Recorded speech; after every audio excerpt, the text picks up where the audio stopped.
ये हमारी फसल, ये आज इस खेत को हम तैयार करेंगे गेहूं की बुआई के लिए। लेकिन पहले इसको पूरी तरह से क्लीन करना पड़ेगा। इसके लिए हमने 2 लेबर को हायर किया है। वो इस पूरे खेत को खाली करेंगे और सारा चारा घर पे स्टोर करके तैयार करेंगे।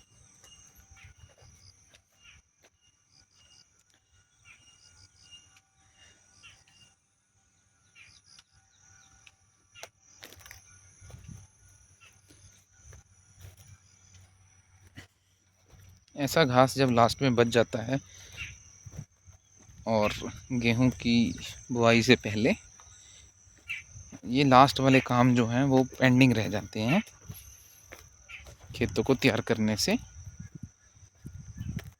इसी की वजह से हमें ज़्यादा टाइम लगता है। तो हम यहाँ से लेके ये हम एज तक पहुँच गए। यहाँ से लेके सिर्फ इतना ही है। अगर अच्छी तरह से काम करेंगे तो 3 से 4 घंटे के अंदर ये सारी फसल काट के खेत पूरी तरह से खाली करके हम इसे फिर बुआई करा के अच्छी तरह से साफ़ सुथरा करके गेहूं की बुआई के लिए तैयार कर देंगे। साथ साथ में फिर हमारी ये आलू की फसल भी तैयार हो गई है। इसमें से आलू की खेती से फसल लेने के बाद ये भी गेहूं के लिए तैयार हो जाएगी। बुरी तरह से तैयार है। जितनी भी उर्वरक और खाद हमने लगाई है आलू के खेतों के लिए वो सब गेहूं के काम आएगी। और जब पशुओं के चारा के लिए जो खेत बनाए हैं उनमें जो लगाई है वो सारी की सारी खेत तैयार करने के बाद वो भी गेहूं के काम ही आती है। इस तरह से हमारी तरफ जो सबसे अच्छा काम है कि जो फसल है गेहूं की वो बहुत ही अच्छी हो जाती है। और हम ये जो आलू की खेती है इसके बीच में मक्का की खेती और उसके बीच में गेहूं की खेती के बीच में हम कच्ची फसल जिसे बोलते हैं आलू की ले लेते हैं। ये 2 महीने में तैयार हो जाती है। तो हम एक साथ अलग अलग तरह की फसल लेके खेत के जो पौष्टिक तत्व हैं उनको भी प्रिजर्व कर सकते हैं और फसलों को डाइवर्सिफाई करके यूज़ कर सकते हैं, जिससे इसकी मिट्टी की उर्वरक शक्ति बनी रहती है और उसमें अलग अलग पौष्टिक तत्व यूज़ होते हैं। अभी इन्होंने अपना काम शुरू कर दिया है।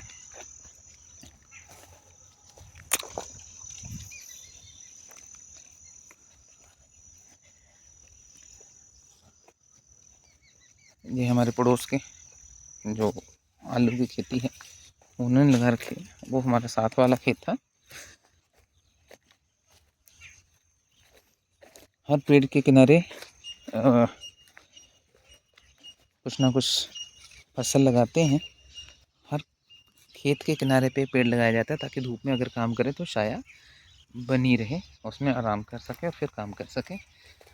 उसी तरह से ये साथ वाले जो हमारे पड़ोस के हैं आलू, ये भी फसल बहुत अच्छी है।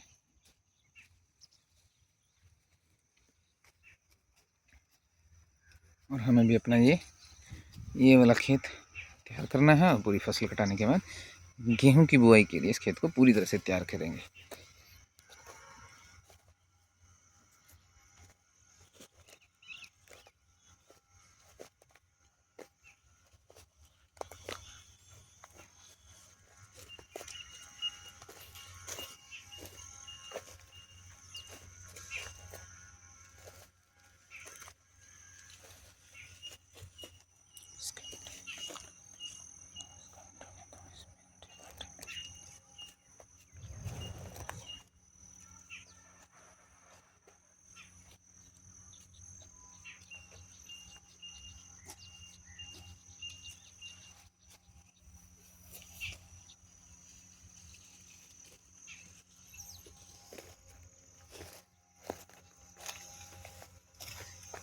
फिर बांधोगे किसके साथ?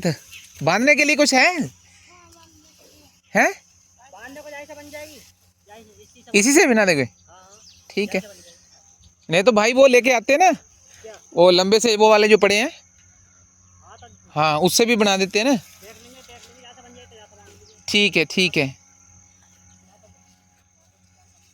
Okay okay.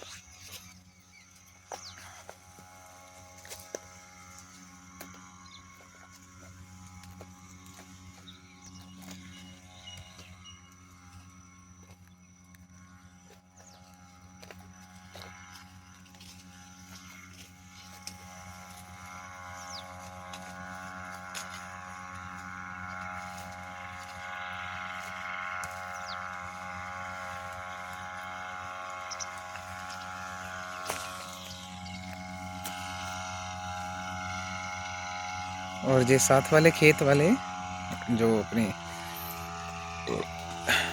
फसल में दवाइयों का छिड़काव कर रहे हैं ताकि कोई कीड़ा आलू की फसल, तैयार फसल में ना लगे।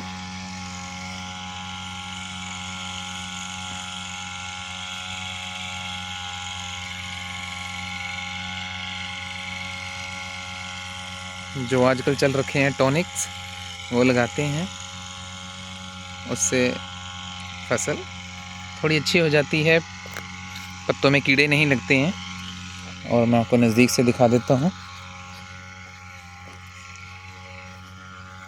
बिना स्प्रे के आजकल फसल को बचाना बहुत मुश्किल है, क्योंकि कीड़े इवॉल्व हो चुके हैं साथ साथ में। ये देखिए, अगर स्प्रे नहीं करेंगे तो ये जो है दिक्कत, पत्तों में काटना, आप ये देख सकते हैं, बीच में छेद पड़ जाना या पत्ते पीले होके कट जाने, तो ये आ जाते हैं कई बार, इसमें कीड़े लग जाते हैं। ये भी आप देख सकते हैं साथ साथ में, ये देखिए। तो आजकल स्प्रे करनी बहुत ज़रूरी है इन कीटों से बचाने के लिए फसल को, क्योंकि ये आप फसल देख रहे हैं, इसमें कहीं भी आपको घास नहीं दिखाई देगा। वो पहले ही इन्होंने अच्छी तरह से साफ़ करवा दिया है। और पत्ते की रहती है कि पत्ते के ऊपर कुछ कीड़ा ना लग जाए, इसलिए वो साथ वाले खेत में स्प्रे कर रहे हैं। तो उन्होंने स्प्रे कर दी है, शायद इस खेत में अभी नहीं हुई है, साथ में ही वो भी कवर कर देंगे। अभी सिर्फ 10 या 12 दिन के अंदर पहली फसल तैयार हो जाएगी आलू की। और जो गेहूं की बुआई का टाइम है वो सबसे अच्छा माना जाता है 1 नवंबर से लेकर 10 नवंबर के बीच में। तो इसकी फसल तैयार और उधर उसके फसल का टाइमिंग शुरू हो जाएगा। तो जब बिल्कुल सही कम्बिनेशन में बनाते हैं, तो लास्ट टाइम पे अगर आलू की खेती में कुछ कीड़ पतंगा लग जाते तो पूरी की पूरी फसल ख़राब कर देता है, तो आलू का सही साइज़ नहीं बन पाता है। अगर साइज़ बन भी जाता है तो वो ज़्यादा बीज नहीं लग पाते हैं। तो यही उसी पैरेलल में हम अपनी फसल, अपने खेत को भी तैयार कर रहे हैं, ताकि हम भी अपनी जो पूरा खेत तैयार करके गेहूं की बुआई कर सकें।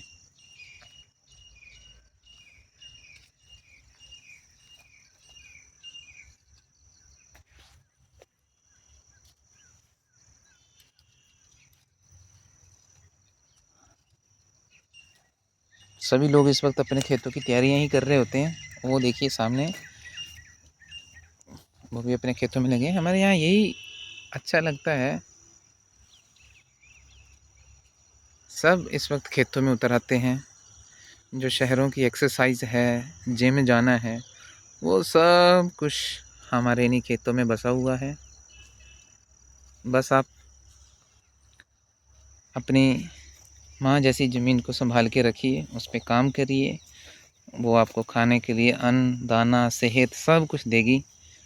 और हाँ, खुद भी खाइए, लोगों को भी खिलाइए, अच्छी फसल तैयार करिए।